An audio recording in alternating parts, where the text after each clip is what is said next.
And now it's time for the only podcast that matters. Round one, fight! From the only Kliq that matters. Damn! We're supposed to be a unit. From the good old boy studios in Denver, Colorado.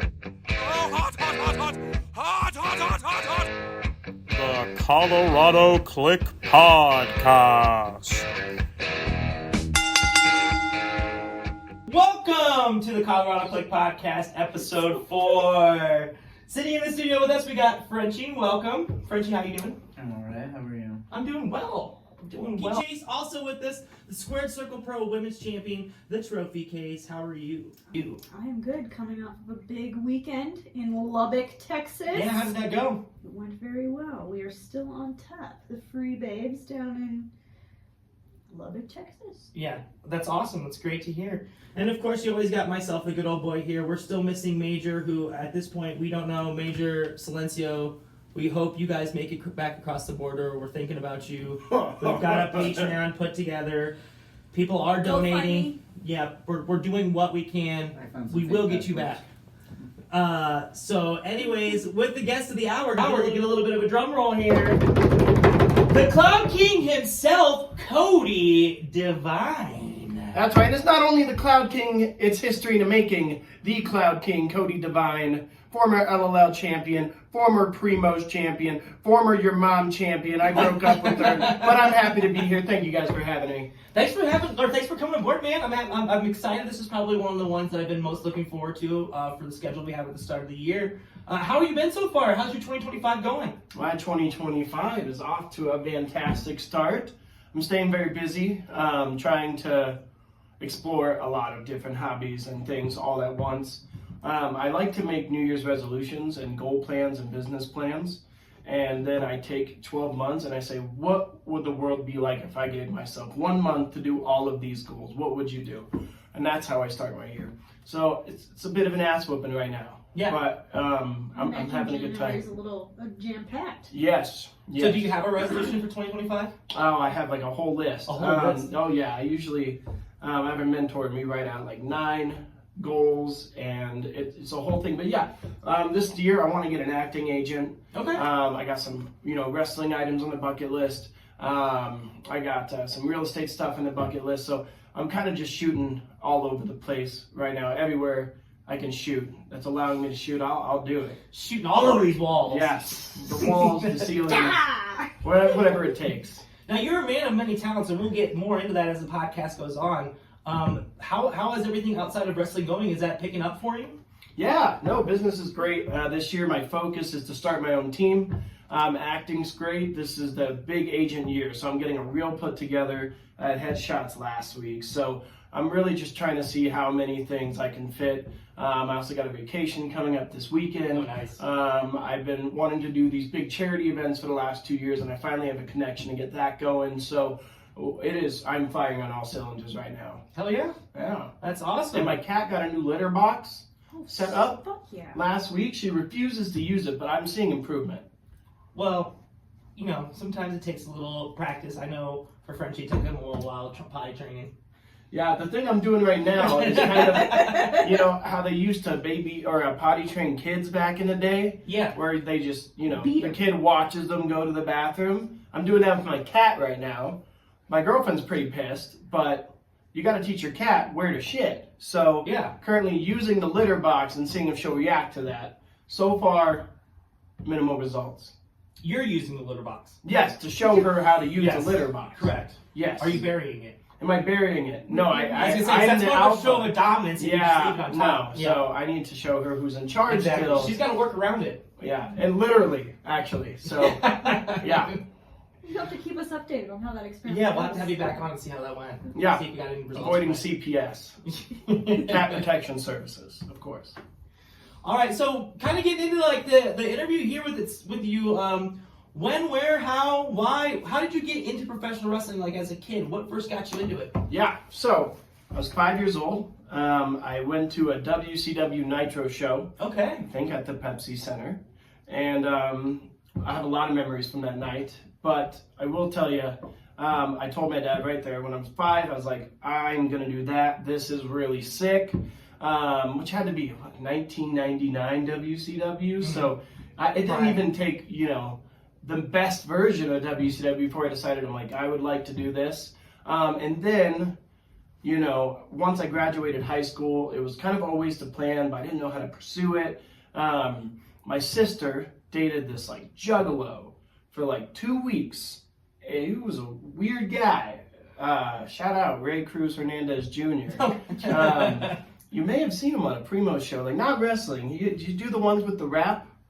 Where it's rap, like the KO karaoke. where they go rap? Yeah, he's at those. But he dated my sister for 2 weeks. He's like, you want to wrestle? I was like, yeah. 2 weeks. And then he told me about this gym in Commerce City. Okay. And I just messaged, Joe, and I said, hey, is this real? And he was like, show up with a water bottle, and I did, and there we were. And the rest is history. It just kind of fell into my lap, honestly. Yeah. So I started wrestling 2 months after high school, and I graduated in 2013. That's started. So you literally just as soon as you were out of school, you're like, this is what I want to do, and you jumped right into it. Yep. Yeah. So I started wrestling the same month I started college. Wow. Yeah. You did both. Yeah. Oh, That's for crazy. sure. Yeah. So. Just started them both at the same time. We had a really fun class that all went to the butcher shop. Was this the butcher shop or Fusion? Oh, I never tried. Butcher shop. Yeah. Oh, okay. I think Fusion is before my time, or either that or sure. right at it. Okay. So I started October 2013. Okay. So maybe it was right then, but no, I started at the butcher shop, and then moved to RMP later, and then moved back to the butcher shop, and I just switched between both depending on where I'm at. And at one point, I kind of had my own thing going. I don't know if that was before your time, but just renting a ring from the Luchas over at Legacy Event Center. Okay. Yeah. Trying to be a little rebellion, and that was fun, but really difficult to organize a lot of the time. Yeah. Because you never know when people will get there on Lucha time. Yeah. So. But yeah, I've tried to do a lot of stuff. I lived in California for a bit. Well, I'm getting ahead of myself. That's the when, how, and why. Started with the upgrades, which did you guys ever go to shows back in the day? No. Okay, so yeah, it was. Have you? I used to watch when you were wrestling at RMP. Oh, okay. I watch it that whole you, Arya, Aurora, Unholy Trinity. That was the generation of wrestlers that I would watch at RMP. We need to talk about that at some point. I won't get off topic. You tell me when, but that. Is that with Royce when you were with Royce? Huh? Oh yeah, Royce was there. Isaac? Yeah. So the upgrades were Royce Isaacs, Cody Devine, Danny Troy, and we'll stop there. And for the better sake of not having a sad podcast, so we'll stop there. But it was super fun. I was always a band kid in high school. I did band, choir, swim team, real wrestling. I was not great at it. Or not real, amateur wrestling. Now I do the real stuff.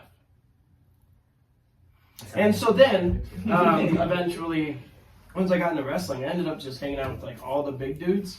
Royce was huge. Danny Troy, if you guys never saw him, was the most shredded guy you've ever seen.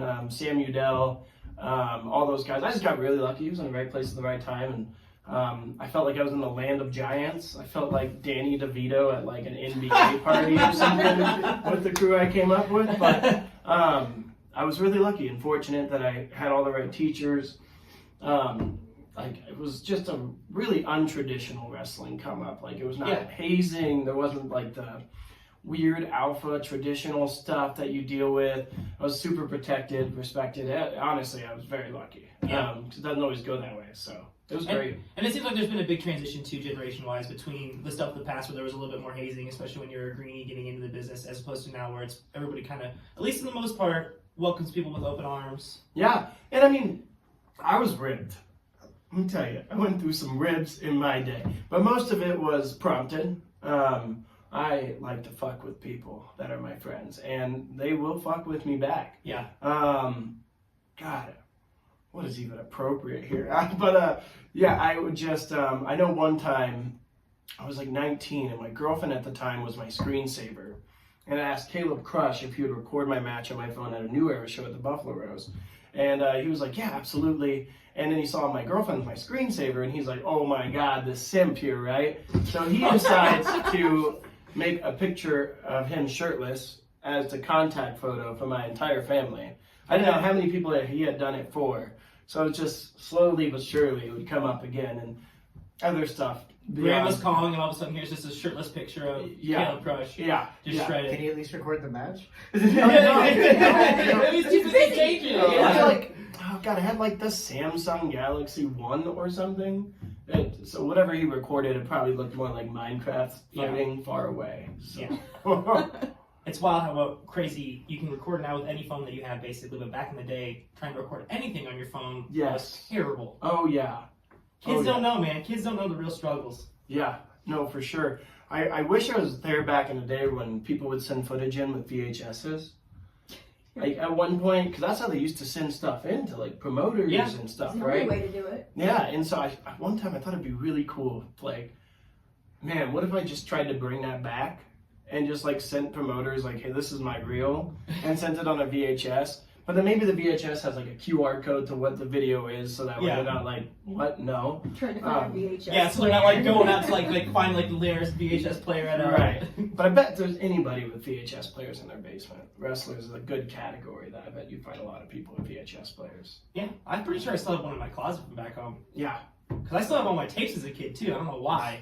Yeah. There's like some part of me that's like, oh, I'll find some use for these someday. Yeah.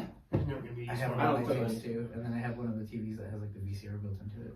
See? Those ones were always bad though, because after a while they'd break and they'd eat your tapes. Well, mine, That's how I lost my Girls Gone Wild the tape. screen's starting to go out on it, but we're gonna pretend you didn't just say that. Where would you have gotten it? Bruce Lyman gave it to me, and I told Shane Pitts, who was my best friend at the time, came over like every weekend. He wanted to watch it really badly, and I was like, we can watch it later when my parents leave. You can't put it in my VHS up in my bedroom because it'll eat the tape. I literally leave to go use the bathroom for like not even 5 minutes. I come back and he's like, hey, the VCR ate the tape. And I'm like, oh my God. I had no idea what was going on. So just like, you can imagine like a 12-year-old boy sees like a girl's going on, he's just like, I can't resist. I don't know if he thought I was like lying to him, like you can't, no, you couldn't. And then we had to give it back to Bruce because Bruce ordered it back on the bus like that next Monday. That's how we exchanged the porn. It was like on the bus we'd be like, and then, oh. Love that. Yeah. I love that. I have no dignity, so I'll share this with you to reciprocate your vulnerability. I got in trouble for, I would pause Pitbull videos back in the day, right, when the ladies were like in their bikinis. That was middle school for me, and I was like, this is fantastic. Yeah. And then, do you ever Mr. have Worldwide. Comcast on demand? Oh, yes. You ever have that? Okay, so if you remember, you could pick something on demand and then you could delete it. But you have to delete it off the main TV so that way your parents don't see it, right? Yeah. But they had these like 5-minute Playboy clips. I was like, sick. But I didn't realize you had to delete it off the main TV. So then, eventually, parental block, I knew what I had done wrong, but I was about to stand on business. So I asked my dad, I'm like, hey, what's with the parental block? I'm trying to watch Step Brothers.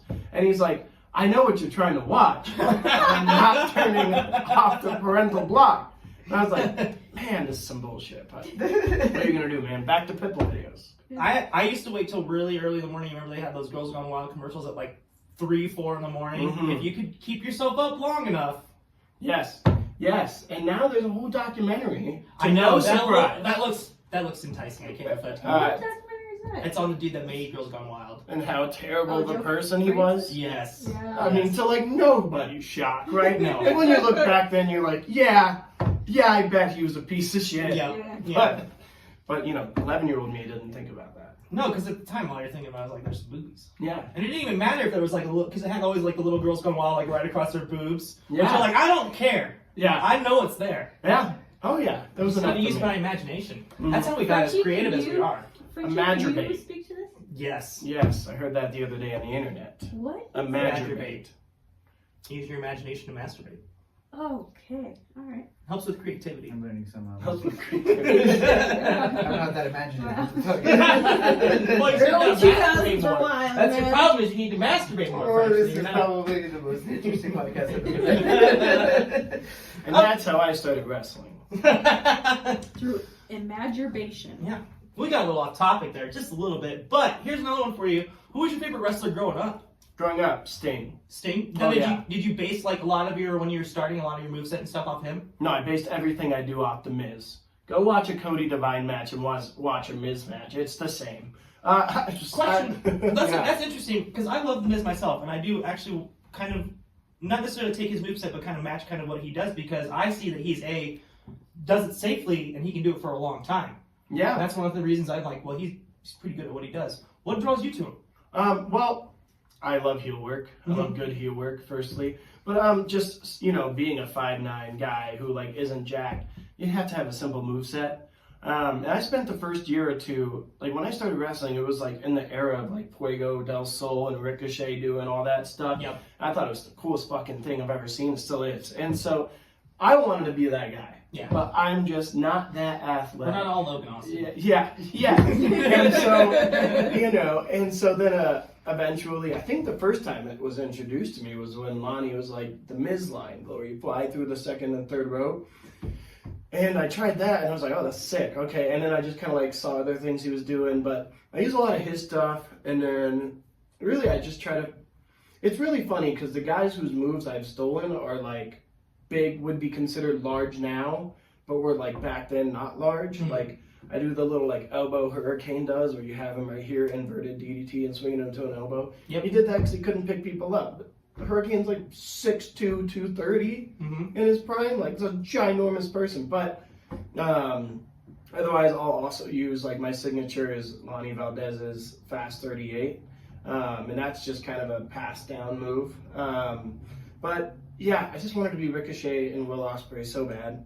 And then Lonnie was quickly like, you are not. I was like, yeah. And so that's kind of when I started moving on to like really leaning on character work and what moves can I hit whenever and all that kind of stuff. I mean, I was really reckless my first 2 years, but yeah, Sting growing up was my favorite. I like all his moves, but I mean, what does he do? I don't like really submission wrestling on the indies. Like I just don't get as hyped for it myself.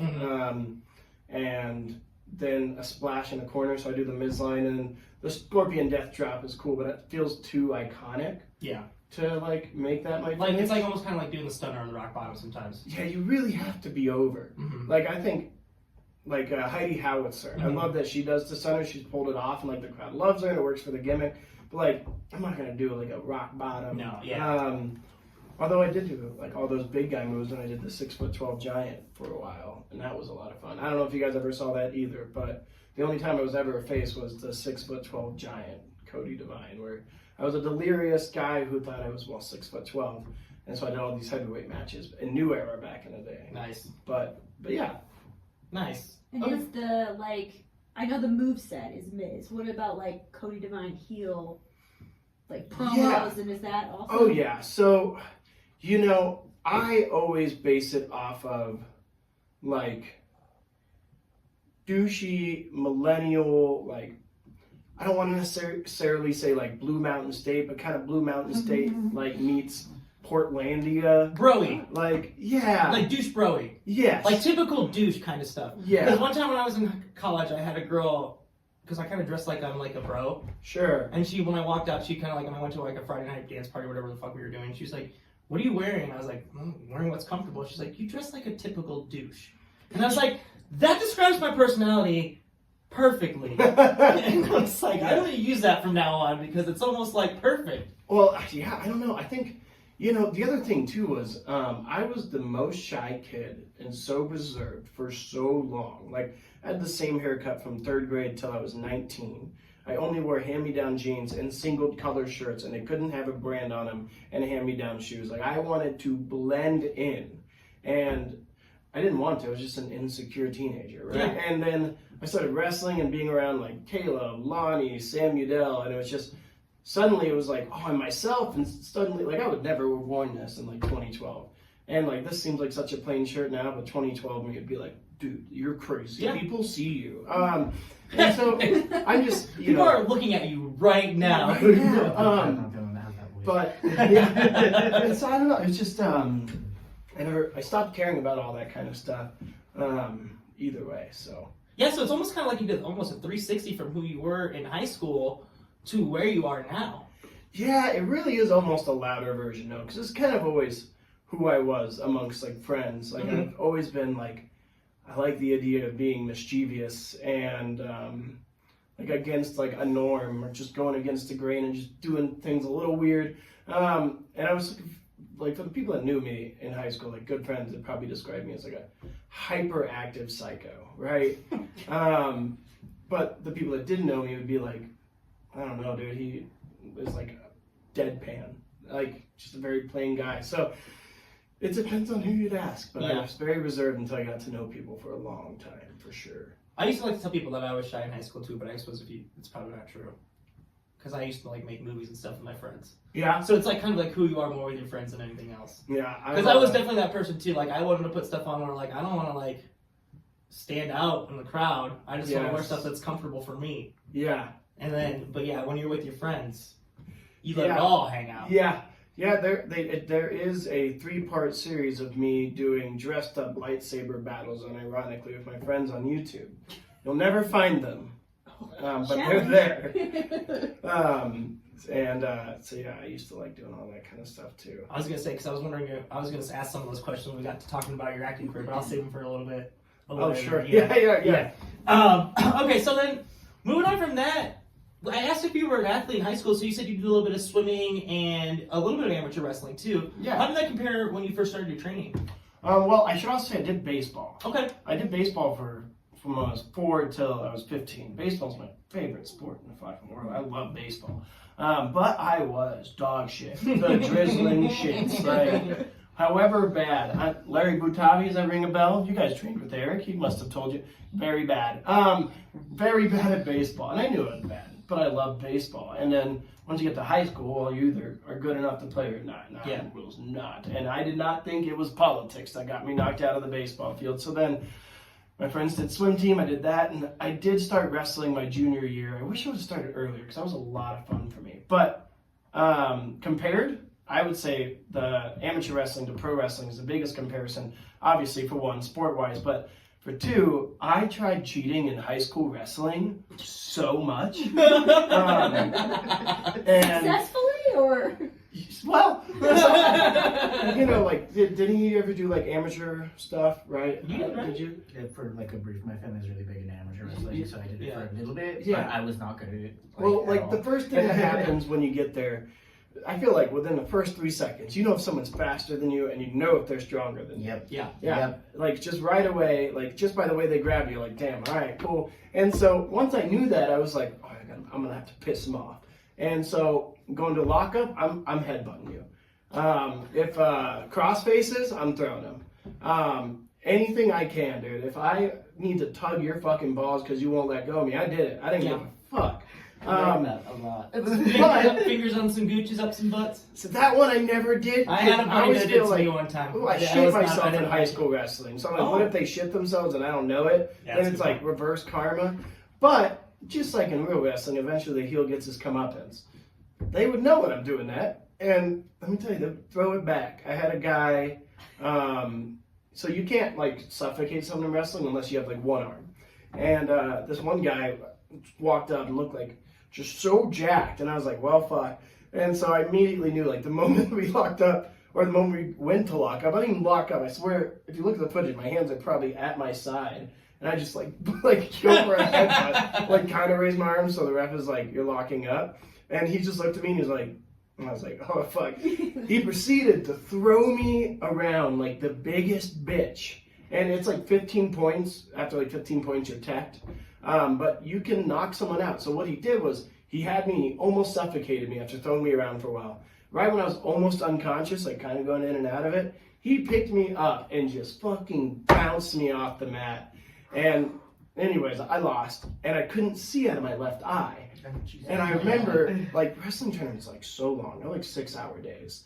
And only 6? Yes, well, for me when I lose. So I'm not going to stay. That's true. Actually, I lost a lot. So. Yeah, so, but you know, they're long days, and I remember I lost that one. And my dad, he knew I like to cheat and the real stuff too. And he was like, "You had that coming." I was like, "I had the piss out of him," and he was just like. but I couldn't see out of my eye. And I didn't want to tell him that because it was a double elimination tournament, and he would have made me go home. And so, You gotta get your ass kicked again. yeah, and so, like, you know, the show must go on. So I wrestled on it again. And what had happened was before, we had this, like, coach on our wrestling team, Forrest. He was, like, the 70-year-old man. He's, like, so small. That's what people do when they hear about Forrest. They run. He's, like, the small 5'5", like, wrestling guy, 120. And he was just, like, this gritty old dude, like, getting in there and headbutting you. And he's the one that taught me how to do all the bad stuff. Well, anyways, he was trying to teach me how to, like, do some type of takedown or something before my next match on the mats, like, in between matches. And he just takes me right down. And my dad goes, why did Forrest take you down so easily? And right before my match, I'm like, I can't see out my left eye. And he's like, what? And I'm like, peace. See you later. We'll talk this later. It's gonna go great. And like, you know, like we come from a family where my grandpa, his dad's a farmer. So it's like, we're not super rough around the edges, but he was like, probably wouldn't have stopped me anyways. Just been like, if you can't see it forever, you're an idiot. So that's up to you, dude. And so, anyways, I got taken down, lost immediately. I didn't even get hurt. It was just like I couldn't fucking see. Yeah. But yeah, it's been in my blood since I started doing the wrestling. Is like, so it translated well. And then when I was in a squad of like 3 jack dudes, I was like, well, I better not be Mr. Tough Guy. So I was a chicken shit heel, like literally go up, hit you in the face, and run behind my friends, right? And so it's just, yeah, it was that way. And then I started the pro wrestling. It was the same thing. I'm like a little chicken shit. Yeah, transitioned well. Yeah. So speaking of your training then, so who were some of your trainers?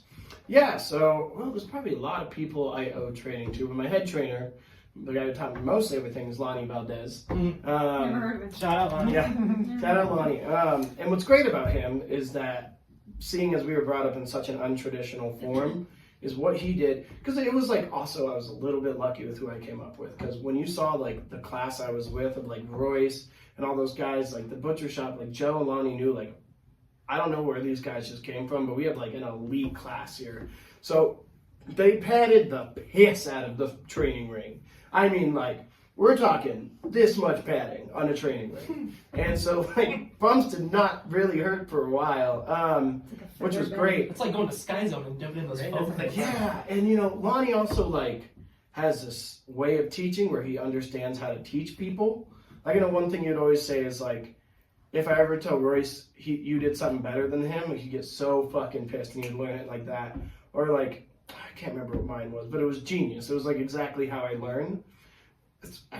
He's just such a good teacher, like, just on a personal level. Knows how to motivate. Yeah, it just, like, understands people learn differently and was just always kind. But I also I owe so many people, but, like, the people that were with him that kind of helped then were, like, the Pit Bulls, Brian knows, Xander Creed, I don't know if that's before your time too, but Xander Creed was around, Bruce Rogers. They kind of would all show up to practice. And then it was also like, once all the guys on the indie shows around here saw that class of guys, they were like, oh, we better show up to training. Like, our spot is, like, in jeopardy. And, like, rightfully so, right? Like, look at the things Royce has done. PWG, AEW, WWE. Yeah. He's a New Japan Strong Tag Team Champion right now. Like, it was bound to be that way, right? And he's a D2 college football, dual athlete. Like, he was a monster. Yeah. And so, you know, getting to come up with that class was just fucking awesome. And then, you know, eventually when the butcher shop was in between buildings, we moved over to R&P, and that was great. God, more luck. It was just like Sam Udell had just gotten there, and he was training with Pat Tanaka all the time. And if you've heard anything about Pat Tanaka, bless his soul, he's one of the most interesting people you'll ever meet in your fucking life. You know, he's like a great guy, but he's a carny. I could go on about his carny stories. But because he loved Sam, and, you know, Sam was, like, signed and has been signed multiple places since then, I didn't have to go through carny Pat Tanaka. I just got to train with Pat Tanaka. Like, yeah. It was fucking incredible. And then getting to train with Sam Udell, and, I mean, I couldn't thank everybody. I had help from all over the place. I learned a lot of lucha from Delta Jr. But at the end of the day, my main guy was Lonnie. Like, anytime I learned something, I'd ask him what he thought about it. He's like, don't do that. Or, like, yes, do that. Or, like, that's a different perspective. But what made Lonnie a good teacher was that he didn't want to be the only one to teach me. He highly encouraged me to go learn everywhere, which was like the best advice ever. Because then when I was really into it and trying to do like what you guys are now, is like travel all the time. I got to go to the school up in Minnesota for a few times with Eric Cannon, Molly Holly, and one of the Davari brothers. And it was crazy. And then, from there, I also got to, I moved to California for a little bit in my early to mid 20s. And then I trained with B-Boy, which was like CZW, PWG, old school guy. And I got to be kind of in the beginning of Dominic Mysterio's training. Oh, that's cool. I took Dominic Mysterio's first ever suplex. Really? Yes, because he could only go to the beginners classes sometimes, and I could only go there because of my work schedule, but I was past beginner. So, if he needed a bump dummy, I took a lot of his like first little things. But, I like just to like make sure I'm not putting myself over here. When I saw him doing extra work, he had no fucking clue who I was. Like, we trained together for like 4 months, but at the same time, he had this like, on Thursday nights, the schools would shut down. And no one was allowed there unless it was like very strict invite only, because it'd be trained by Conan, Ray, Chavo, whoever was in town, because freaking Dominic Mysterio. And honestly, the training paid off. He's fucking awesome. Oh, yeah, he's incredible right now. But my friends were with me and be like, oh, look at your student doing so good. And hopefully he'll never watch this, so I'll tell you a story. When I showed up to my first day of training there, no one warned me that Dominic Mysterio was training with us. So I get there, it's in San Diego, and this kid shows up. He's like 6'2". He's got a Rey Mysterio tank top on, Rey Mysterio shorts on, like matching white socks, and he's like Under Armour white shoes, like looking super wealthy, but covered in Rey Mysterio. And I'm like, fucking Mark. I was like, I feel a lot of this fucking guy. Mark. I was like, oh, we're training in San Diego. Do you like Rey Mysterio? And then like, as he left, they were like, Dom's such a good guy. And I was like, Dom. And then I saw him drive off in like an Audi R8, and I was like, I'm so happy I didn't open my fucking mouth. And I go to the one friend I made in training, I was like, is that Dominic Mysterio? And he's like, yeah. I was like, oh, I'm just trying to imagine the alternate universe where I was like, nice clothes, douche. But I didn't know who it was. But obviously, if you're Dominic Mysterio, you wear what the fuck you want. Like, that's your dad. But I thought it was just like a guy being like, I'm wrestling in San Diego, I should just wear this. Like, wow, can you imagine if I opened up my fucking mouth? That's crazy. So I left a lasting impact then, maybe. Maybe that's why he didn't recognize you the last time he saw you. He was like, fuck this guy. Fuck No, that guy. he was the homie. He was so kind to everybody. And like, I've seen some of the stuff he I does. didn't know who he was. Well, I've seen some of the stuff he does with the extra stuff for WWE, like helping out with like Make-A-Wish stuff and all that kind of stuff. And he just seems like a generally good dude. Yeah, no, he really is. Just like, none of that is fake. He's just like, he's pretty soft-spoken too a lot of the time. Like, he was just like, he'll be the first one to shake your hand every room he's in. Like, he's like just a normal dude. To no surprise, right? Yeah. But like Rey Mysterio has always been a pretty humble guy too, but he was great. And he learned quick, obviously. Yeah, well, it's just weird that he had two dads too between. Yeah, Ray and you know? fucking. What is the Eddie. opposite of immaculate conception? Like double macception? When you extra maxonception? I don't know, but It's a storyline in and of itself right there. he is tall. He is tall. But He's a very I tall mean, dude. well, you how know, tall is Ray? Ray's what, 5'? 5'6", 5'5". He Gotta can't be be smaller over than 5'6". 5'6". It's gotta be smaller than 5'6". It's gotta be like 5'4". I'm 5'5", and I feel like he's shorter than me. Yeah, because he barely gets over the middle rope. Yeah, that's true. Oh, we'll have to look that up. Yeah. Jamie, look that up. I feel like It's I a should do joke like on the the podcast. Theo Bond thing on the podcast. What does he say? Hey, Rachel, how tall is ferrets when they're fighting? You know what I mean? But yeah, he's tall. He's like 6'1", 6'2". Well, his sister's big too. Yeah, So his mom must be a normal-heighted woman. Or something something like that. Conspiracies. Wasn't really raised kids. No, yeah, that's terrible. But yeah, so that's kind of just my training story. Is like then I did want to go train everywhere and do things with a lot of people. And that's kind of what I love doing. Is like when I get to travel and then also sit a day in at the training school. Like when I did Hood Slam at the beginning of my career, Dark Sheik, she was super kind to me and she let me train at the Hood Slam School with the Stoner Brothers that night. The first and only time I ever wrestled high. And, What? Yeah. And then my grandpa picks me up after. He's like, "You good?" And I don't get high. It's just not really my jazz. And so I'm like, "I'm good, Grandpa," but I'm just like, "I'm doing something bad. I'm going to hell." But I just scared me. It's so anxious, freaking out. Yeah, they were great. Like, I just have had a lot of really awesome opportunities to train in a lot of places, and I take them all because that was what Lonnie taught us: is go train with anybody. Yeah. And jump at every opportunity too. That's one thing about this business I realized. If you get an opportunity, you really have to take it. Yeah, You can't sit there because it's going to be someone else's opportunity if you don't. Oh, for sure. Yeah. Yeah, I mean, yeah, for sure. And there's so many, like, more indies here than there was when I started, too. I mean, we were counting the other day in, like, one of my wrestle group chats, and there's, like, over 14 running promotions in Colorado. Really? Yeah. Wow. For sure. Between counting all the lucha shows. Yeah, right? that's true. Yeah, there's a lot of wrestling here. And all in different areas too. You got the Springs, you got here in Denver, you got up in Fort Collins and Greeley, like it's literally Pueblo too. Yep, Yeah. it's all over. Yeah. Yep, it's wild. Okay, so then moving on from that, then when you were wrestling or training, what was like the hardest thing for you to learn? You know, God, making things look like they count, definitely my downfall. Also, the hardest thing to learn in wrestling is to not do the bad habits, right? Like the happy feet, overly pacing, being scared to throw your shots a little bit, or like trying to be Ricochet when you're not Ricochet. Like, you know, like the bad habits you want to do at first, or, you know, I mean, there's so many things that every wrestler does in their first year or two. Yeah. Almost every wrestler. Like, at some point in your first year or two, you want to be Dean Ambrose. Like, you're like, my character is going to be that they're crazy. I had that phase. My character is going to be that I'm Ricochet. I had that phase. Like, and then getting out of that and just finding yourself. And finding who you are in the ring was really powerful. And the only reason I even started vaping in the ring was a dare. And now I have a severe nicotine habit. Thanks a lot, guys. Yeah. Thanks a lot. That's crazy. So then when did you finally feel like it clicked with you? Man, when it really started to click, when things really started to make sense, I could actually probably point it out. It would be, it was a Taco Fest one year.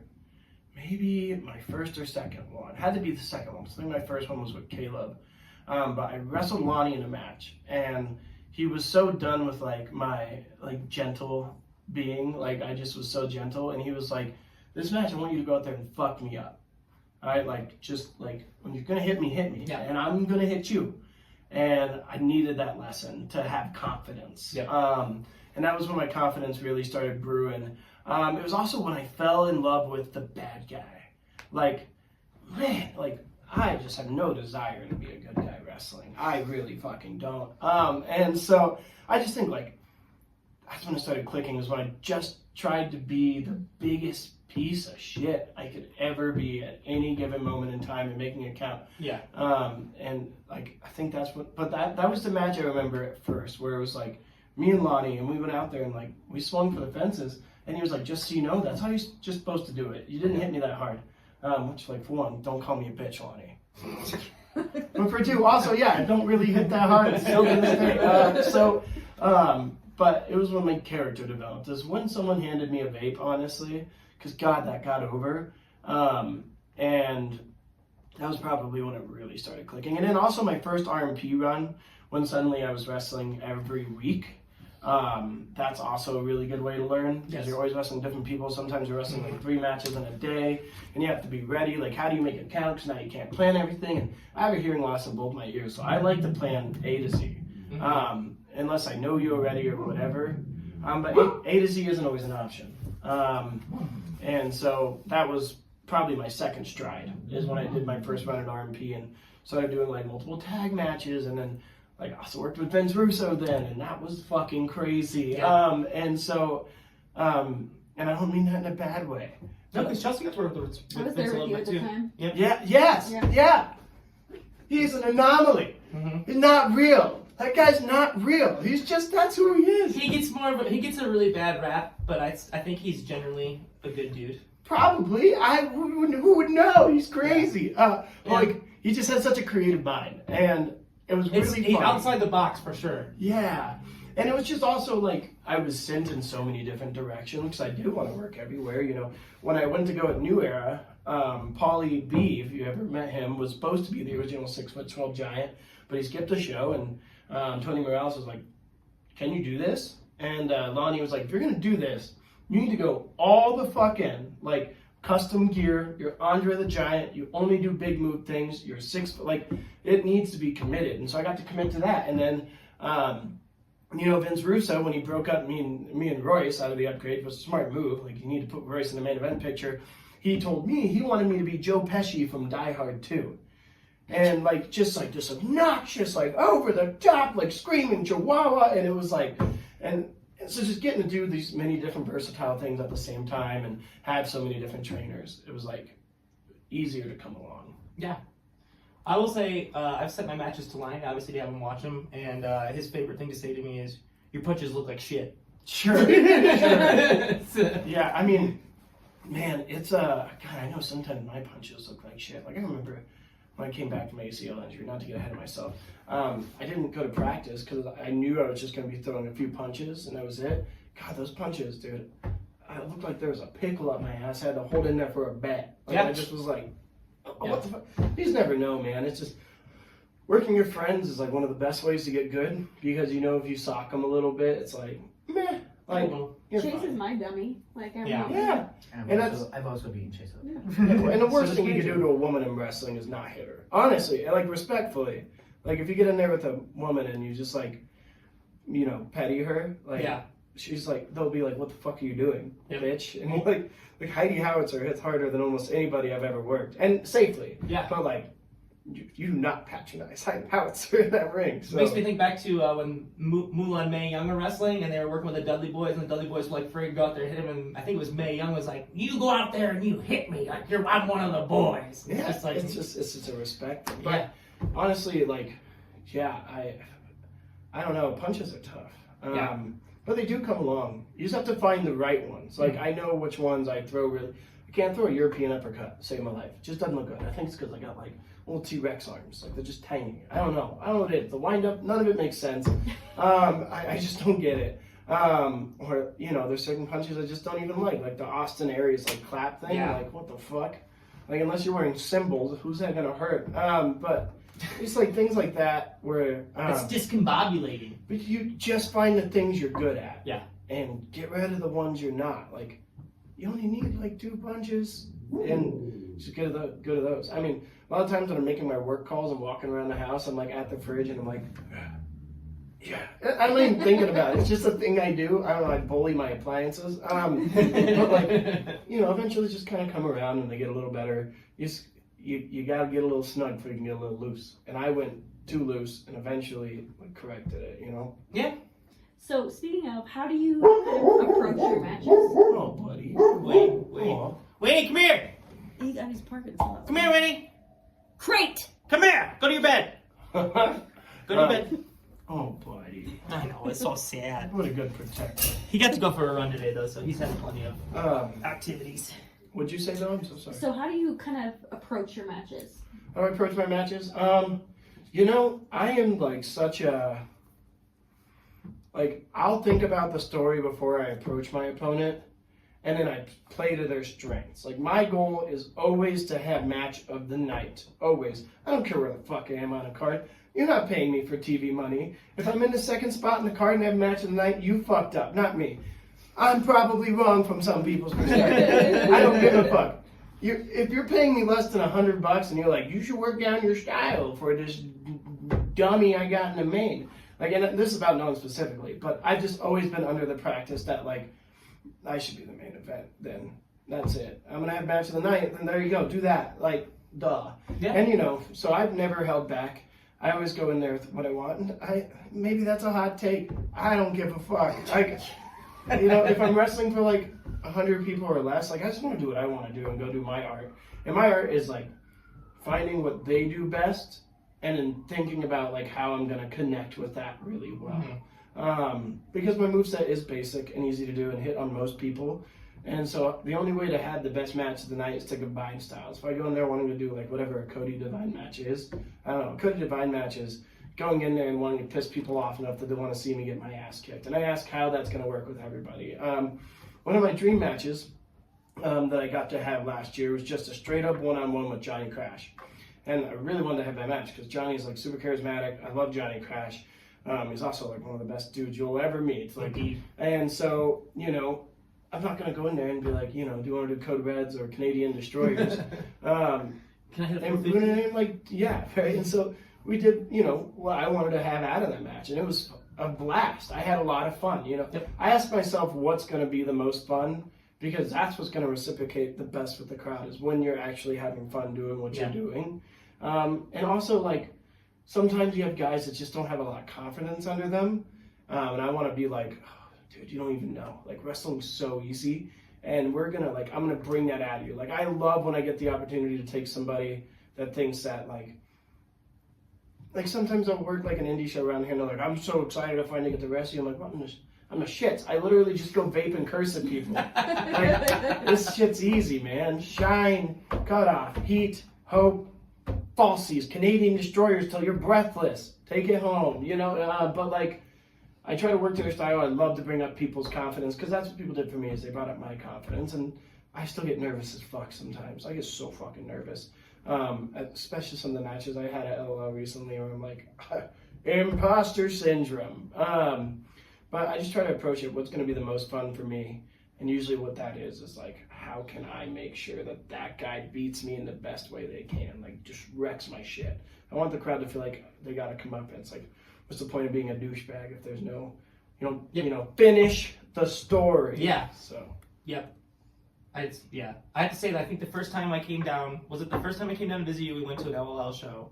You were on the show, and I obviously didn't know you at that point. I hadn't even moved out here yet. But you did come out, and you came out, and you're like, I think you were like second or third on the card. And you just came out, and Cody Devine! Blowing the biggest cloud, and I remember thinking in my head, like, God damn, this guy is a dude! Oh, Even your music's Engelbert Humperdinck's the best. I've been stuck on a song for so long as I've ever had a song, so I cannot find anything that quite describes what I am as well as Engelbert Humperdinck. Fuck! And just like a little insider exclusive, I may or may not be tagging with a may or may not Logan Austin soon. And we had just been banging our heads against the wall because I'm like, it's gotta be douchey. Like I just want to, like, I don't want to be a heel on the card. I want to be the fucking heel that people leave and remember. Like, you were the biggest piece of shit I've ever seen, and then you got your ass kicked. You know, I love that. So, yeah. Don't fuck with the police, NWA. Yeah. Well, you know, whether the song's douchey or not depends on your side of the aisle. I guess that's true. But I love entrance music. But no, yeah. You could come out and make it work, though. Oh God, that would be crazy to come out to NWA. Okay, quick story. But we did. There was a day where there was like, do you guys remember when there was the Rey Mysterio show here at the convention center?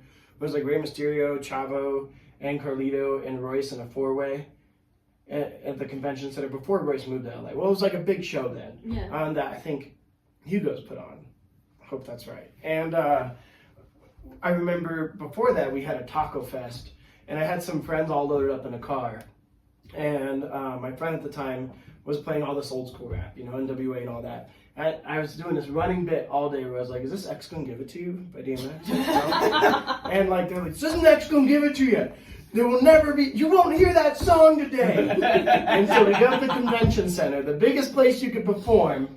And I had my entrance music set. I think it was doing War Was It Good For at the time. And, but I was like, no, this is gonna be fucking great. And so I go up to the DJ, I'm like, can you change my music to X Gonna Give It To You by DMX? And I'm gonna blast it to the convention center while I come out to wrestle. So my friends are like, you're a fucking tool. Like, you're not wrestling, you weren't wrestling pals. They just decided to convoy with me for the day. And I did it, and they're like, that's fucking crazy. And I'm like, I heard it. That's X Gonna Give It To You. Hey, is this X gonna give you? Are you asking that as it's going on? And I had one of my favorite matches at the time with a guy named Daniel Torch, like a NorCal guy. At the time, I was like, I thought that was fucking awesome. Like, we had a good time. It was just the crowd was huge too. Like, it didn't look huge because the convention center was probably a little bit too big for that show, but they still had couple thousand people in there. That was cool. Yeah, they did some pretty good crazy shows back there, especially at IWC too. They bring in some crazy cool talent. Mm-hmm. So, because I think they had Jacob Fatu last year, right before he went to WWE, which is really they wild. Had Penta too. They've had everybody. Ricochet. Yep. So yeah, Denver has a really crazy, awesome. It's kind of almost underground though. You wouldn't know that it's here unless you actually came and hung out in Denver and saw how much it flourishes around here. Yeah. I mean, I really put us in the middle of the road as where this state ranks. This is no East Coast. This is no West Coast. But it is so much better than a lot of places. And it's been good for a lot longer than even I used to think. And it's getting better every day. Or like all the time. Like, it's still getting better. And like, there are parts that aren't great. But yeah, I mean, I do wish more people knew about us. For sure. But at the same time, there are some things here where, like, if a name from California got brought in, I would be embarrassed if they saw it. But those are, like, the real low-level stuff. I mean, shows that I can't even think of what 3 fucking letters they're using. I don't even know. But like, the real bad ones. So I believe some people call them the tax refund promotions. Tax refund promotions, yes. I call them the meth heads getting off the couch promotion. I don't know, but yeah. Tax refund promotions. It sums up the crowd. But yeah, I just, but there's a lot of improvement because there's a lot of opportunity to be on shows all the time. Yep. Sure. And to learn too. There's just so many avenues to learn around here too. Yeah. Which is crazy. Yeah. Because that was one thing when I was in Ohio, we started watching it in 2014 and I reached out to Chelsea. She was in Cincinnati. I looked into going to Les Thatcher School down there, I believe. He's a little north, but yeah. But I mean, even then, back in Ohio, I think I lived in Columbus, so it was like 2.5 hour drive, and there just aren't that many schools around. When you come in here, Denver, 2, 3, 4 people that at least have rings that you can go and train in. Yeah. Maybe not necessarily like a full-fledged school, but at least places where you can go get some experience and start to learn the business. Yeah. I mean, there's like you having the fact that there are 2 schools in Denver Metro that are both like super applicable that you learn from. The strength of it is they both have such different like business strategies. One can be you're doing 100+ shows a year. One can be like pick your own kind of experience. Like it would suck if there was 2 butcher shops here, and it would suck if there were 2 RMPs here because you don't get to like kind of pick how much you want to take on. Yeah. But like you have the ability to say like, all right, I'm gonna train every day. But then I'm going to go do all these shows to have all this time, or like I'm going to train every day. I'm going to be something like D'Lo Brown, but I'm only going to work like 1 promotion. But you really can kind of pick your experience here. Yeah. Or you can make a ton of money by only working lucha shows because they fucking pay the most. Or you know who pays more than lucha shows? People that only run 1 fucking show. Baby, let me tell you, never ask for less than $250 on a guy that runs their first show here. All right, ever. Yes, if you're running 1 show, I'm asking for $250, and I won't ask anybody for that. That's crazy because I literally just ask if I'm like, I have to beg. I'm like, just please put me on the show. Just give me a chance. No, because I'm like, they might only be around 1 month. I don't really know, and so that's where I start. They usually work me down a little bit. Yeah, but you're Cody Devine. But it's like, you know what makes Cody Devine? Just like being confident. Really, that's all it is. Like, if you don't book me, cool. Good idea. But like, if you do book me, bad idea. But thanks for the money. And I mean, I'm not to say like I'm gonna go collect a bunch of money and to not try. Like, I love wrestling. I've never been someone that's like, I'm gonna do it for the money. No, like I've always had money, like a decent job. Now I have a career, so the money really doesn't matter. So if I'm gonna go wrestle, it's gonna be that I'm trying really hard to do something fun. Like, last year, me and Logan worked primos like 4 times in a row. And I don't know if anyone remembers it this way, but I would just walk out every primo show, and I would issue an open challenge. Yes. And then it would be Logan. And then we would do whatever outrageous shit came to our minds. Yes. We had a bouye spot of Canadian Destroyer. Yes, I remember that match. Yeah, I was going to say that. I remember watching it from the locker room. How you were talking about how you're like, I want to have the match of the night. I had to go on after one of your matches. Oh, I'm sorry. I remember just sitting there like, well, I'm about to fuck this thing up. And I could see why I'm wrong there. But nothing is real and nothing matters. And so I want, like, me and Logan lived together for like a couple of years, and so we're just like, it'd be really funny is like, if we had a spot where we did this, and then we would just call Joe and be like, can we come do pre-wrestling? He's like, whatever, yeah, like, I'll have you to. We weren't going for money. We just were like, we really want to do a Bouye spot, Canadian Destroyers, and we want to see what Buck Bagwell thinks. Buck Bagwell thought it was fucking awesome. And you just never know. But it's just like, then when you have fun like that, the crowd can tell you're just having a blast. Now, yeah, it probably was not super great afterwards. I mean, like, I was like, I love the match. I was like, damn, that's a really good match. And then I realized, oh shit, I'm next. Well, the secret is to do more Canadian Destroyers. I know Lonnie probably told you guys make it count, but you know what makes it count? More moves. Do more moves. More flashy moves. Yes. That's Big, what every match. flashy Yes. moves. Top rope, moves. whatever Kick you out can- at one. More moves. falsies, every time. Every time. I got falsies tattooed on my inner thigh. That's not true. It's true. Just to remind yourself when you're out there, you're like, man, check out falsie. Yeah, if I need to know what spot's next. Yeah. It's another move.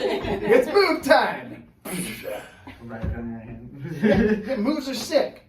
You don't go to porn for the plot. I get, well, We can't go to there's porn been for the something plot. like, I've kind of hung around. 'Cause I mean, the it's plot of wrestling interesting. is just to get us to the moves, right?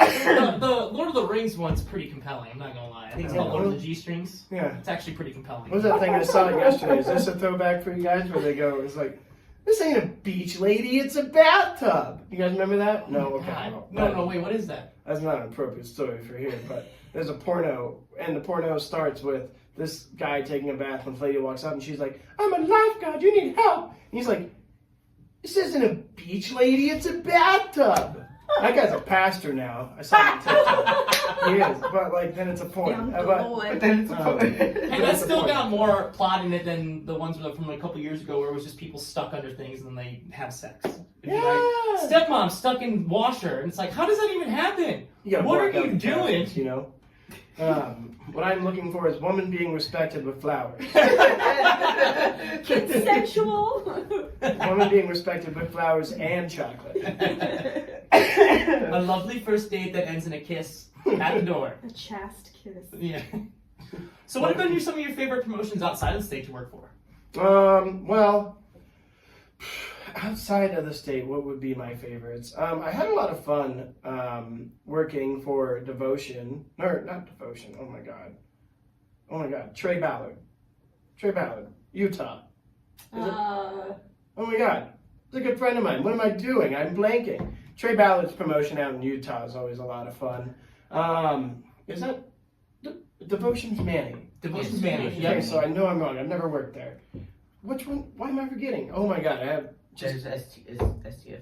No, STF's Utah, But Trey Ballard's promotion, I like that one. UCW back in the day was a lot of fun when it was like Utah Championship Ultra or whatever, because we would all go stay at Martin Casaus's house and like get drunk, and like I did a cage match there. solid. And it was the only cage match I've ever done. LOL is the greatest thing wrestling's ever done. But besides LOL, in California, right before I left, I finally got to work on Ground Zero, which was Benny's promotion. Benny Paradise. Yeah. B-Boy. B-Boy. Oh, okay. Yeah. Yeah. And so that was a pretty good promotion. I was super stoked to work for that. Otherwise, I'd say I had a lot of fun out in Vegas working for Wes Logan. He's awesome. Minnesota treated me really well, but I kind of worked for a few different ones when I was going out there. My best friend went to college out there, so it was great. Hood Slam was fucking awesome when I got to that one a few years ago. But Minnesota has a really fun indie scene because it's just like a little bit better than ours for sure, because there's a lot of names that kind of come out of Minnesota. But I've worked some crazy shows out in Minnesota where like, just meth head lady used all 3 of her teeth to call her boyfriend of the show and beat the shit out of me. And that was fucking awesome. But he was a fan or a wrestler? I was a fan. Oh, I okay. pissed her off. So I ended up working this lucha match where it was like one guy only spoke Spanish and the other guy was like the translator. But it was like we couldn't quite really get what we wanted to do, so the match was going to be mid. And so I was like, all right, if I want to come back again, I have to have the best entrance and the best exit ever. That is where I show people who I am. The rest is just a cherry on top. And so I guess on the way to the ring, I scared this like 5-year-old little girl. I don't know. And so I'm leaving the ring after losing, like I already had my comeuppance lady, you know, Titanic doesn't need a sequel. And so she's screaming at me, hooting and fucking hollering, and I'm like, what did I do to you? And she goes, you scared my kid. And so I break character, obviously, and I bring the kid forward, and I'm like, and there's like a guardrail, and I get down to her on her knee level, and she's like 5, and she's like still scared, like doing a little shy thing, and I'm like, did I scare you, little girl? Lips are like still quivering, she's like, mm-hmm.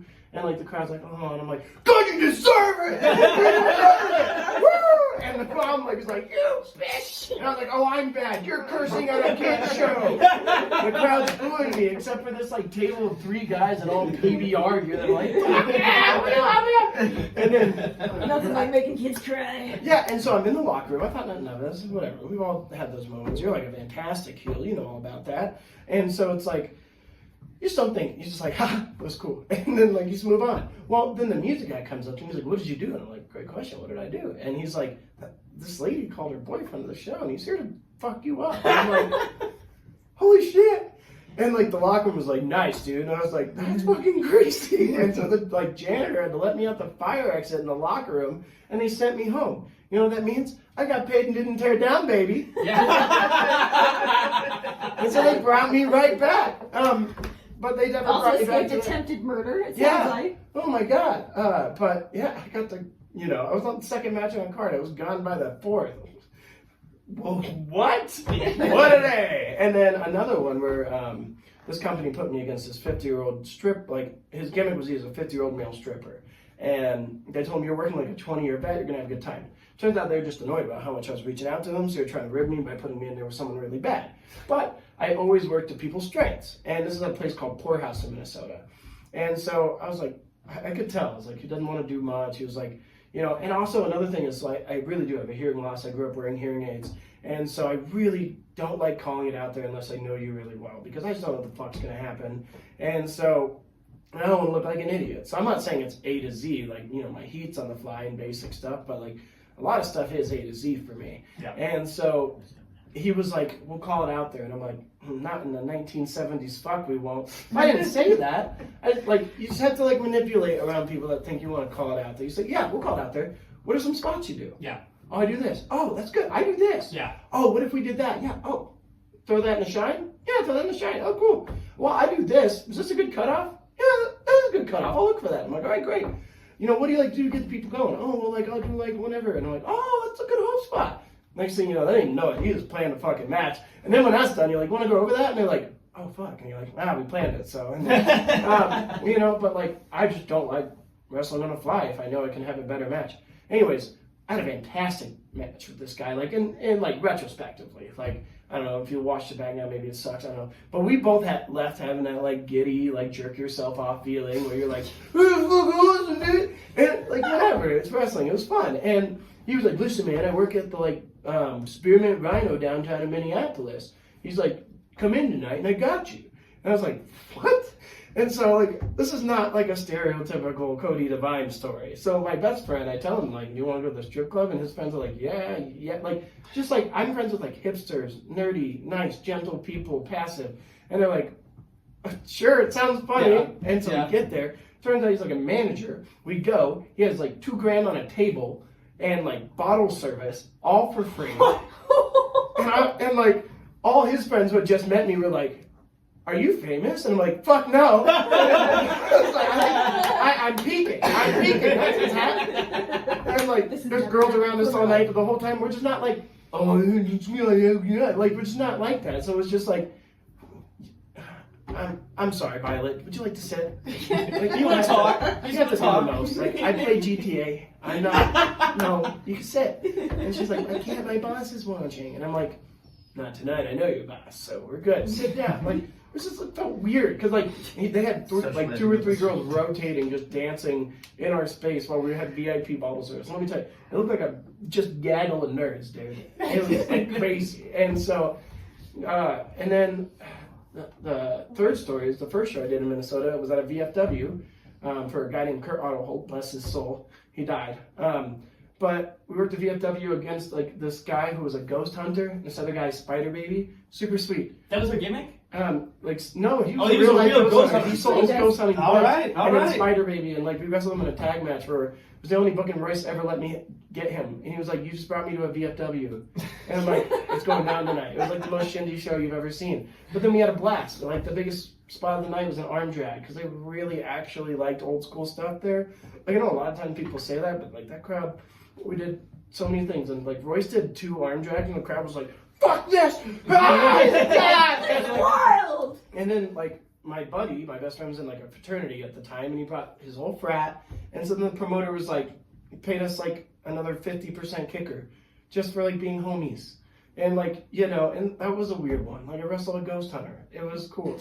You know, and so it was like Minnesota just had a lot of like one-off incidences that are very unique and fun. Yeah. So I really like that I scene. apparently need to get to the Minnesota scene because that sounds like that's where it's at. It's just a lot of That's where it's fun. at. Yeah. All right, we gotta pay the sponsors here real quick, so I gotta read our ad break. Frenchy, I already can tell you are excited for this one. Have you ever found yourself searching the aisle of your local grocery store, just looking, searching, digging to find that perfect piece of meat? Frenchy, you know what I'm talking about. Only to find that nothing looks delicious or like real meat? Well, maybe you need to get out into the dairy aisle and into Utah steaks, because no one makes a good, soaking meat quite like those Mormons. That's right. Quit posting pics of those crappy meals you make in 15 minutes and start posting pics of big, fat, juicy meat. Again, Frenchy knows what I'm talking about. That's right. All 78 of your followers didn't need to see that. Those veggies, those greens. They need one to see that thick, juicy meat hog slapped onto a plate, all sweaty, ready to be put in your mouth.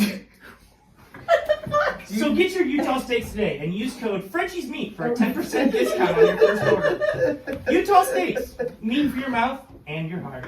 All right, I got to use the bathroom. I'll be right back though. So just hang out real tight. I'll be right back. Okay. It is really kind of you guys to do this for him. Yeah. He's been really like not there. Like kind of absent, That's what we like do. rattled up a little. Little head trauma there. He's got a little bit of that Something brain, like that. you know? That's Chris Benoit. And CTE. Is he good? Yeah, we tried to Did just you like tell let him? him do his thing. Does he know Dale Earnhardt's dead? Does he? Okay, He remembers every so often. We just kind of, like 51st dates, you know, we kind of just play it like that. Oh my god. Yeah. I remember where I was when Dale Earnhart Jr. died. Or senior. The junior's still very much alive, but I get it, yeah. I was drinking a Nesquik milk. Upstairs playing Smackdown and Shut Your Mouth. My dad was crying. He doesn't cry, so that was it. Good guy. Good guy. Does he know there's just a picture of a banana on this laptop? That's all there is. It's just a picture of a banana. It's actually crazy.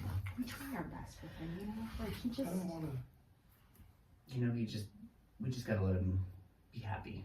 Yeah. No, Like, the doctor says like 3 more concussions, he's done. So just like, don't tell him that. So thank you so much for like doing this. Like, I know it's like Yeah. a make-a-wish.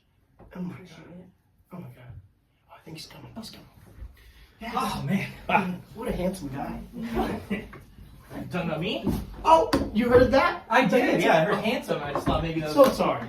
Yes, it has been my feet under that table. I thought somebody was playing footsie with me. Sorry. Sorry, not sorry. Just kidding, it was me, both of you. Okay, now I kind of wanted to get into this because I know recently you had an injury that was a pretty big hurdle that you had to had to get over. I got in my eye. It's the worst. No. Ah. So you want to take us back to how that happened? Walk us through what happened that night and everything like related to that? Let's relive Yeah. that trauma. Yeah, well. Yeah, bring back that trauma. It's funny, we kind of have a connection with this as well. Yeah, well, yeah, so we do.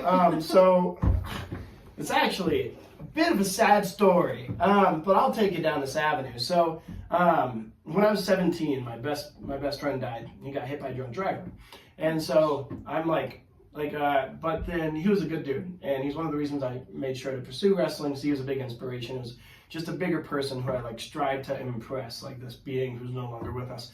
And I found out his cousin wrestles. And so I thought it'd be a really cool, on the bucket list item to wrestle him.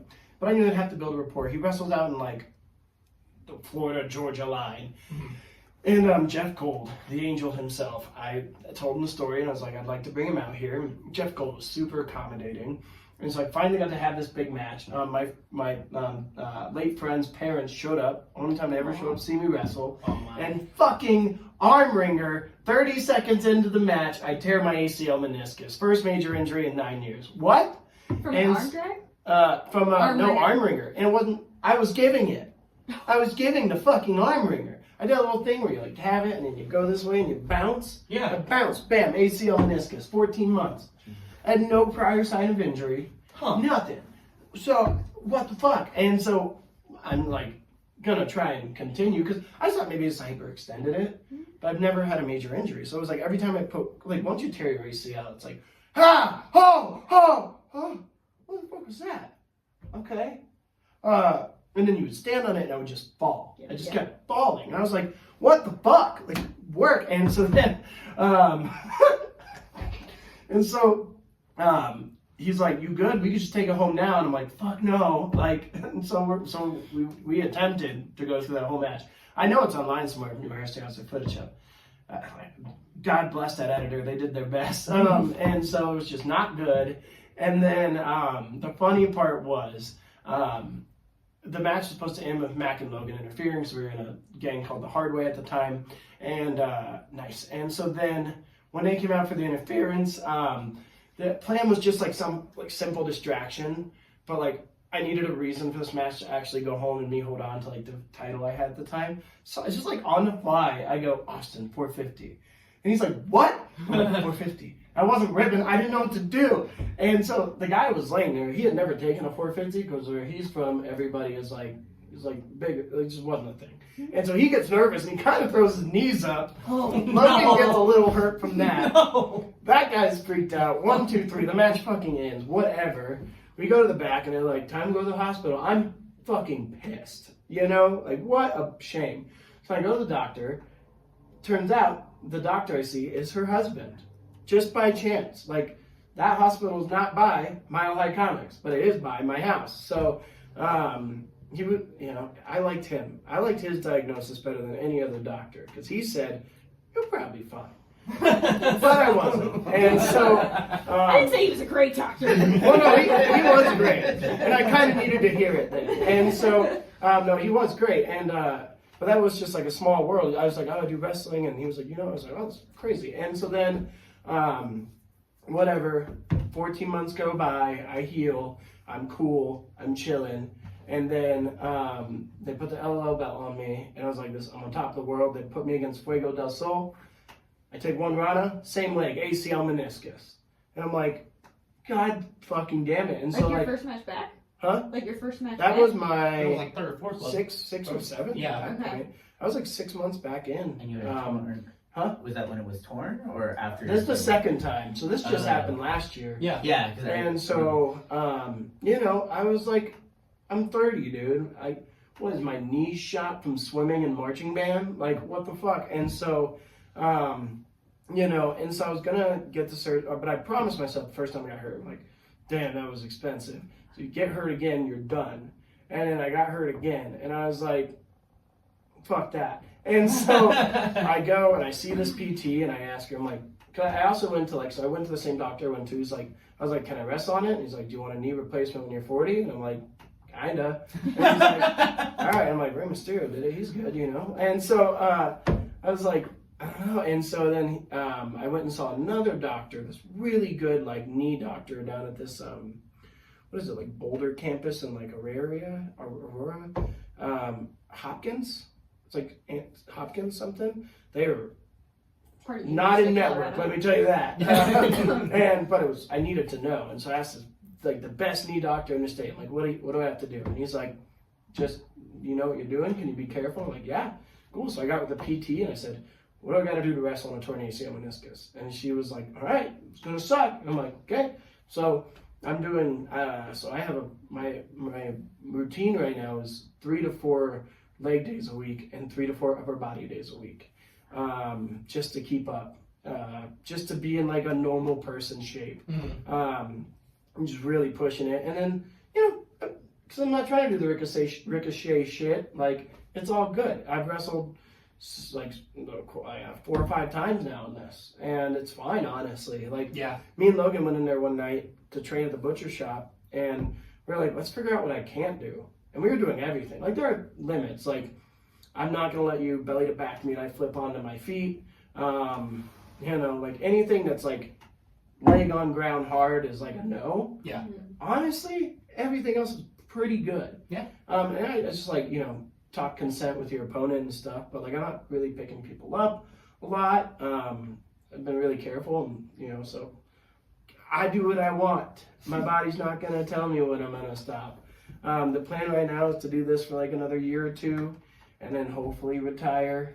God knows, I don't know, nothing brings me happiness, so except this. So maybe I'll just keep fucking doing it. I don't know, but yeah. So ACL meniscus, man, it's rough. Because once you tear it once, it's just like over and over. Well, so you were out for 14 months, right? And then you had your pretty big return to LLL. Yeah. So can you kind of take us back to that night that you returned to LLL, and then also the night that you won the title, because I know that was a pretty big accomplishment for you. Yeah, man. The night I returned to LLL, I was felt amazing. I interfered with Lonnie and Caleb's match, beat the shit out of Lonnie, and then like take off the big like kinky ski mask, and like crowd's like, holy shit, and I was like, nice. And then It was literally on social media within like 5 minutes of the whole thing happening. Yeah. It was like up just like that. I'm like, who fast. the fuck is this? Oh no! I always call it like my girlfriend didn't really know much about wrestling or me before we met. Whenever she goes to these, I'm like, I'm famous for 15 minutes. I feel really fucking cool. At these shows, people treat you like you're something. It's really weird. But at that show, people are like, holy shit! And I was like, I feel really cool right now. And so then that was great. And then, the night I was going to win the title, I did not know.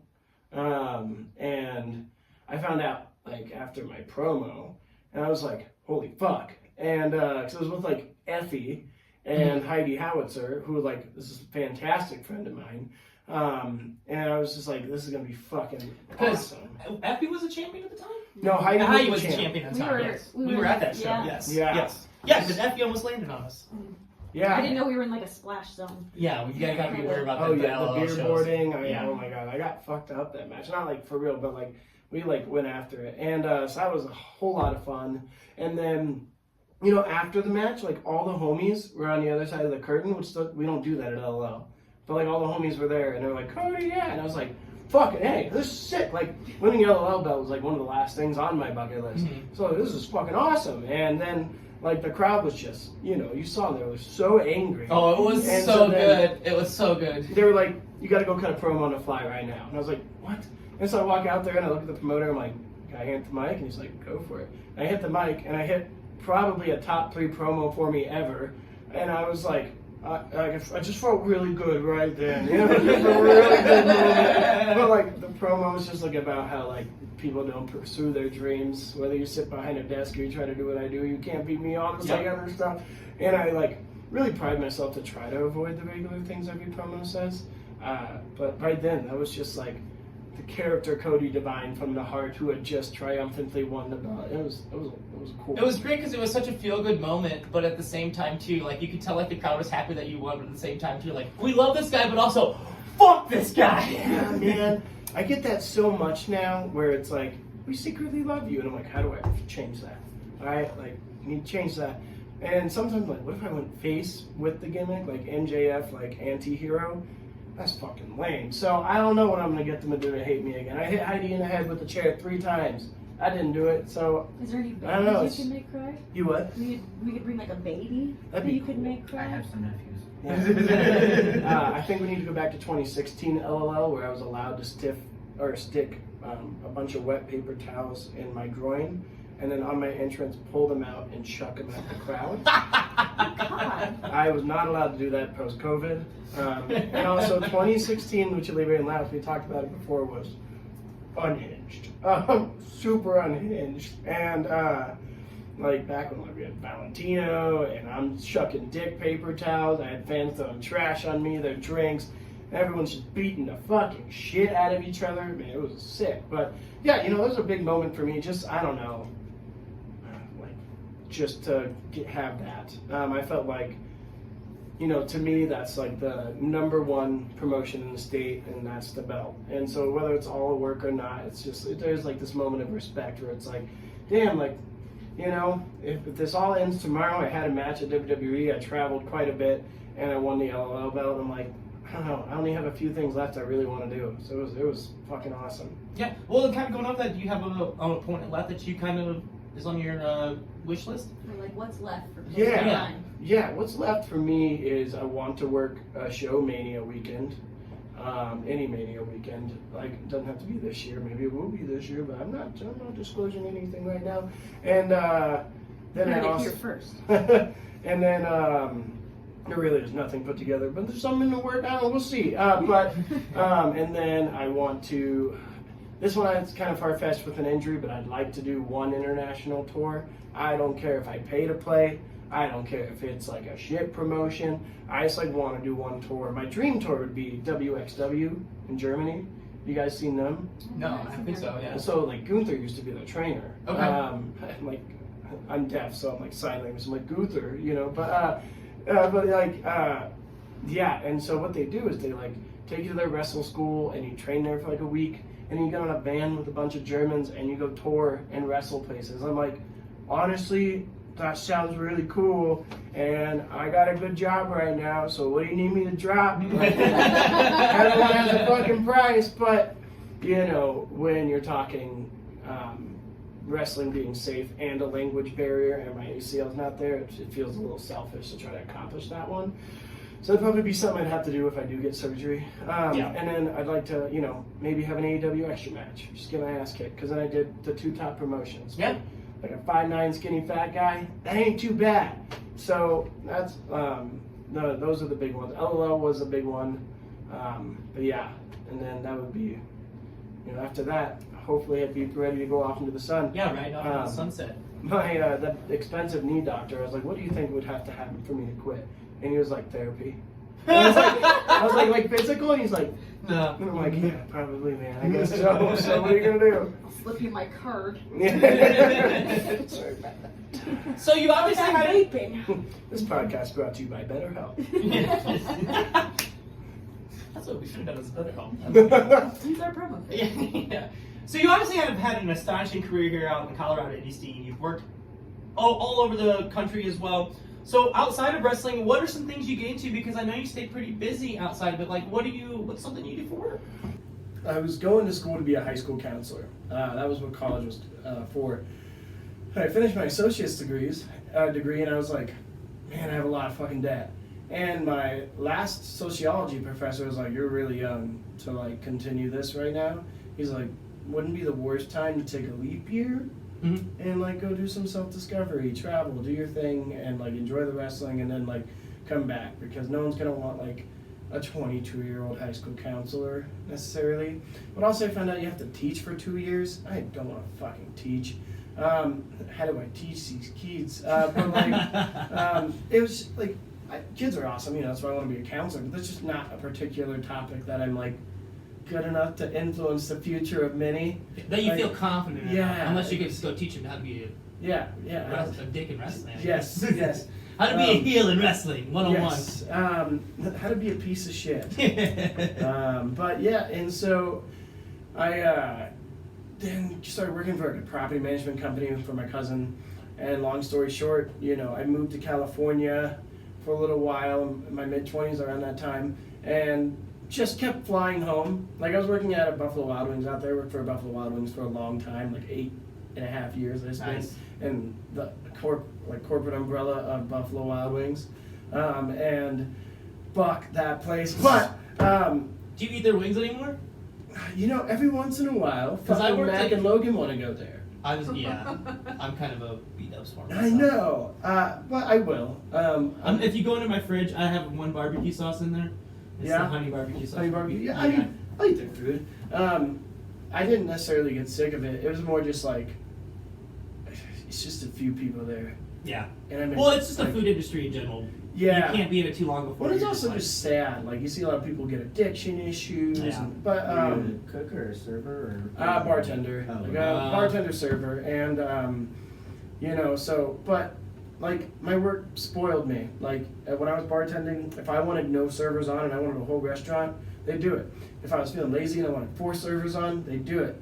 But there was also days where things went wrong, and because I was there for so long, it was like my responsibility. So I'd be the cook, the server, the takeout, the bartender, and I'd have like, it'd be me and a manager, and we'd run like a 40 table beat up. Now, I didn't get to 40, but you what? You're like the jack of all trades. Well, it was just, you know, you just shake wings. The kitchen's pretty easy, and they didn't let me touch chicken, you know? So, sorry, the grilled chicken. Everything else is chicken, but like, you know, but I just fucking hated it, and I just was so done being talked to that way. Yeah. Over like $4, like people are dicks, and so, you know, so then when I started coming home from California a lot, I flew home like 3 times in like 8 weeks, and my mom was like, "Do you want to come home, son?" And I'm like, "I want to go home," and so I went home, and I was like, "All right, but the deal is, if you go home, you have to get a big kid job and like grow up," and so it was just time, and I got my real estate license, and at first I was running around like a chicken with my head cut off. I didn't really know what to do. The school doesn't teach you like your day-to-day or what the job is or how you make money. It's strictly a commission-based industry. But then I met a mentor there too, my Lonnie Valdez of Homes, and so it's this like 6'7" guy who used to be like a middle school biology teacher named Dan, and we met at the first brokerage him and I both worked at, and you know, he just took me under his wing. It felt very similar to my come up in wrestling, where I don't know why I'm getting so lucky, but I met you, and now like things are gonna go really good for me. And you know, him and I, it was just him and I was like really his first official team member. And now we're working together, and there's 40 of us, and we grew this like awesome like culture and like family around it, and it's really rewarding, and it gives me a lot of freedom to do the things I want to do. Like I remember like 2 years ago I was at Disneyland, and I had needed to write like an inspection like thing. I don't know if you guys have bought into homes. I don't want to like just start throwing colloquialisms out there, but like I needed to write an inspection objection in line at Peter Pan. And I was like, I remember the person I was with was like, "Are you mad you have to do this?" I'm like, "No, like I get to be at Disneyland and my like work is still flowing. Like it's great." And I love it. I really love it. And God, the amount of help I got from really good people like Dan, and then this other nice lady named Diane, who used to work in corporate banking, hated her life, and then started helping people for free when she was like a 7-figure consultant. She did all this stuff for me, and I was just like, so now I'm trying to pay it forward as much as I can. Yeah. And so this year my big goal is like grow my own team of people who like maybe are trying to get out of industries they feel stuck in, and like show them like you can run a business. It's like just so doable if you have like some structure and discipline. It's totally doable and fun. And you know, other than that, I'm trying to start a cleaning business with my sister where I kind of organize it and run it like a wrestling business, do the marketing stuff, and then she like cleans the houses and hires the staff. And then I'm also really focused on my charity work this year, and that's like the thing I want to put over like the most is, you know, a couple of years ago I did a charity show. You guys worked it you just worked it. Yep. And the first time I did it, they raised like $80K for a really cool cause. And, you know, I was like, oh my God, I'm going to quit real estate and just be a nonprofit guy. This is so good. But Dan was like, well, or you could use your power to of influence and bring in people and raise money. And so I was like thinking for a long time how I could do that. One of my favorite things is to go to the movies, and so right now I'm finally in talks with the movie theater about having charity events, with the first charity being Project ICU, which ICU helps women in poverty that maybe have been in domestic violence situations or in recovery, stuff like that, and it gives them grants to get back ahead and stuff like that. So we're going to hopefully start hosting those charity events here soon. I don't want to discuss too much because we're trying to figure it all out, but so that's been really great. And then otherwise, I'm trying to travel more with my girlfriend. Like in the last quarter last year, we did Alaska, Kansas City, Las Vegas. She brought me to Las Vegas to see Adele for my birthday. Nice. Fun fact, I fuck with Adele. God, I fuck with Adele. Just tears, bro. Oh, I really love Adele. I would not have expected that. I love Adele so much. I cried the whole concert. It was only 4,000 people allowed in. I could just go on about this. But yeah, and you have to wear a tie, suit and tie. It's like a suit and tie. Oh, wow. And it's a very classy Adele show. And you get in there and the first thing is she sings hello right off the bat. Hello off the bat? And they tell me I can't start with a Canadian destroyer. That's fucking crazy. And so I'm weeping, And I remember in the crowd, she goes, oh, this is so off topic, but God fucking Adele. If you could ever see her in concert, it's the greatest show of all time. But she goes, she's like, oh, I want to address my crowd out here tonight. Where are my gays? And the gays are like, woo! And she's like, where are my girls? And they're like, ah! And then she's like, where are the straight men that got dragged here by their girlfriends? And I'm like, where's my subcategory? I'm a straight man who just really loves Adele. Who just Like, a fucking lot. loves Adele. Like she gave me the gift at my birthday party. All my friends are there, and I start like crying. I'm wearing like a Buzz Lightyear outfit. I'm like, you're Adele. But like seriously, I fucking love Adele. Just trying to travel more, and then also this year I really want to lean into the acting. One, because just like wrestling, I want to do weird shit. And I've done some really weird movies that are fun, and just some really cool like smaller projects, and but then also just because I'm trying to find something that lights me up the same way wrestling does. Does acting do that? No, not really. But like, it is a lot of fun because the first movie I ever filmed was in Spain. I didn't realize you traveled for these. That was let me tell you, that was the only time. It's like, there's just been a few flukes in my life that I'm like, wow. Like, I know everyone's like, no, there's no imposter syndrome. Sometimes, like, there is. Sometimes you're just like, this just is kind of fucked up how it worked out, but you're here.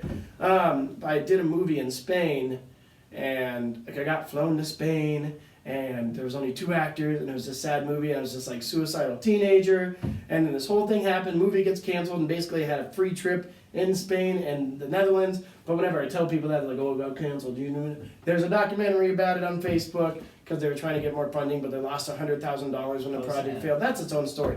But that was really cool. And then last year I did Paranormal Junctivity, which was like a horror comedy with some comedy writers here from Denver that have done LOL, and that did like really well in festivals. And I was just like a frat guy who was a ghost, and it was awesome, And so I just really like creative stuff, whether it's like creative charity events or like creative wrestling and stuff. Like, I need to be like inspired and creative, and like if I get bored, I get so depressed. I can't get bored, so I stay very busy. This is an off-center question. Yeah. Do you have ADHD?